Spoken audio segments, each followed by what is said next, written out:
আসসালামু আলাইকুম, আমি পাখিরা। আশা করি তোমরা সবাই ভালো আছো। আমার চ্যানেলে এটা প্রথম অন শট, জানি না কেমন হবে। আশা করি তোমাদের সবার ভালো লাগবে।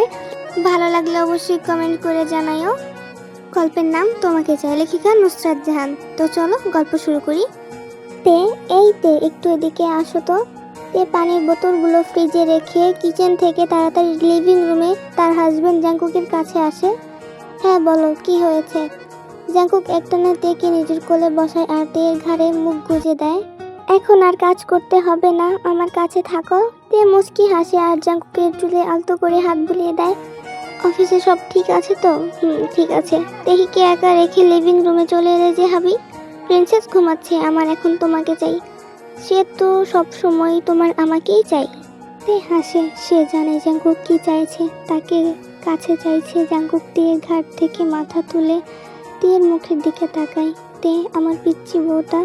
আমি এখন আর মোটু পিচ্চি নেই, আমি এখন পিচ্চির মা। জাঙ্কুক হেসে ওঠে আর তের পরনে থাকা টপটা খুলে ফেলে আর তের বুকে মুখ গুজে দেয়। পিচ্চি পাখি, তোমার এই মাতাল করা শরীরের ঘ্রাণ আমার সবচেয়ে প্রিয় এই দুনিয়ায়। ভালোবাসি জান। এক মেয়ের বাবা হয়ে গেছো, এখনো তোমার এই পাগলামি কমে না? জাঙ্কুক হালকা শব্দ করে হাসে। সেই হাসির শিহরণ তের শরীরে বইছে। জাঙ্কুক এখনও তের বুকে মুখ গুজে আছে। তার হাত তের সমগ্র শরীরে বিচরণ করছে। ধীরে জাঙ্কুকের স্পর্শ গভীর হচ্ছে আর তেরও নিঃশ্বাস ভারী হয়ে আসছে। তাকে যে সব সময় জাঙ্কুকের স্পর্শ শিহরণ ধরায়। জাঙ্কুক তেকে কোলে তুলে তের পাগুলোকে নিজের কোমরে ছড়িয়ে তাদের বেডরুমের দিকে যায়। তারপর তেকে আলতো করে বিছানায় শুয়ে দেয় আর তেকে আরও গভীরভাবে স্পর্শ করতে শুরু করে। একটা সময় তারা ইন্টিমেট হয়। জিয়ন জাঙ্কুক আর জিয়ন তেয়াং প্রথমে কাজিন ছিল। জাঙ্কুক আর তের বিয়ে হয়েছে 2 বছর আগে। তখন তের বয়স ছিল 18 বছর আর জাঙ্কুকের 28 বছর। তাদের বিয়েটা মূলত ফ্যামিলি থেকেই ঠিক হয়েছিল। আর জাঙ্কুক, সে তো তার তে বলতেই অবসেসড, সব কিছু করতে পারে তের জন্য। জাঙ্কুক ছোটবেলা থেকেই তেকে প্রোটেক্ট করতো। তের কাছে স্কুলের কোনো ছেলেকে ঘেঁষতে দিত না। কত মারামারি করেছে তার জন্য। তার ভালোবাসা তের জন্য সীমাহীন। তাদের এখন 1 বছরে একটা মেয়েও আছে, নাম তার তেহি। এখন তাদের সব কিছু তাদের প্রিন্সেসকে ঘিরে ঝামেলাহীনভাবে লাইফ চলছে। জীবনে একটা শান্তি পাওয়া যায়। আসলে তাদেরও জীবন চলছে, তবে জাঙ্কুক তেকে নিয়ে আলাদা থাকে এখন। তার অবশ্যই একটা ভীষণই ব্যক্তিগত কারণ আছে। এই বাড়িটার প্রত্যেক আনাচে কানাচে সাক্ষী তাদের ভালোবাসার।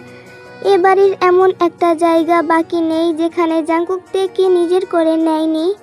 ঘড়ির কাঁটায় ভোর 5টা বাজে। তেহির কান্নার শব্দে উঠে জাঙ্কুকের একটা শার্ট পরে বিছানা থেকে তার মেয়েকে কোলে নেয়। যে আমার মামুনি খিদে পেয়েছে? আহা, আমি আসলেই বোকা, একদম খেয়াল ছিল না মা। সরি না মা।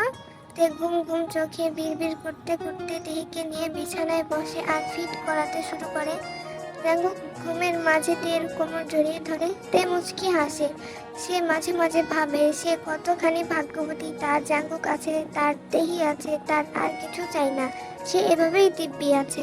জাঙ্কুকের ঘুমটা হালকা হয়ে আসে। সে তের ফিসফিস শুনতে পায় আর উঠে আসে। দেখে তে তাদের মেয়ের সাথে ফিসফিস করে কথা বলছে আর হাসছে।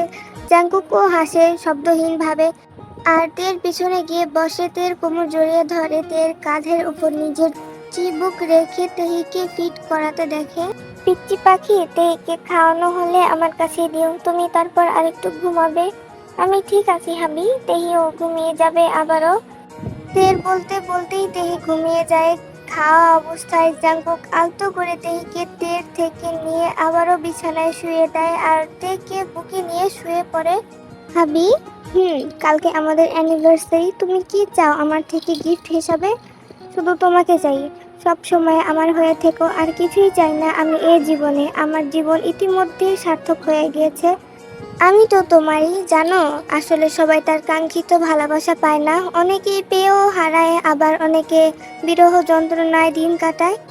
আমার কাছে তাই নিজেকে সবচেয়ে লাকি মনে হয়, কারণ আমি আমার ভালোবাসার সাথে আছি। এভাবে মরে যেতেও আমার কোনো আপত্তি নেই। ইস, নাতনিদের না দেখে তোমার সাথে বড় না হওয়া পর্যন্ত বাঁচতে হবে তো, তাই এসব বলো না জান। তে হালকা শব্দ করে হাসে। জাঙ্কুকও হাসে আর আলতো করে তের চুলে হাত বুলিয়ে দিতে থাকে।